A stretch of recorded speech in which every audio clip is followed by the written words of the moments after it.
खेसारी लाल यादव के सारे सॉन्ग हुए ब्लॉक। और दोस्तों इस सॉन्ग के ब्लॉक होने में खेसारी लाल यादव के कुछ अपने लोग हैं शामिल। तो दोस्तों क्या है खबर की पूरी जानकारी और कौन है वह लोग जो है शामिल और खेसारी लाल यादव जी के साथ मिलकर इनका सॉन्ग को डिलीट करवा रहे हैं, बताएंगे आपको पूरे खबर की जानकारी, वो भी पूरे डिटेल के माध्यम से। लेकिन उससे पहले अगर आप हमारे चैनल पर नए हैं तो वीडियो को लाइक कर चैनल को सब्सक्राइब जरूर करें और बिना समय लेते हुए वीडियो को शुरू कर देते हैं। तो दोस्तों को बता देना चाहते हैं खेसारी लाल यादव जी का एक सॉन्ग जो कि अचानक से डिलीट करना और कुछ ब्लॉक करना और कुछ पर क्लेम दे देना कहीं ना कहीं खेसारी लाल यादव के लिए एक खेजनक बात है। और दोस्तों इतने बड़े सुपरस्टार के सभी सॉन्ग को ब्लॉक कर दिया जा रहा है। और दोस्तों बताया यह जा रहा है खेसारी लाल यादव जी का जितना भी सॉन्ग जो कि अन्नपूर्णा फिल्म से आया था भक्ति सॉन्ग, और दोस्तों वह सॉन्ग को सभी डिलीट कर दिया गया था ठीक नवरात्र के 3-4 दिन बाद पहले ही।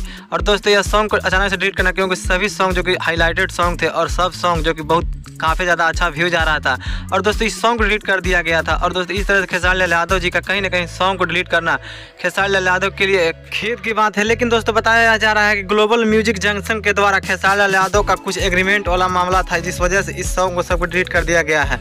लेकिन दोस्तों अभी तक उसका कोई भी खुलासा नहीं हुआ है। लेकिन दोस्तों आप अपनी राय कमेंट बॉक्स में जरूर बताइएगा दोस्तों।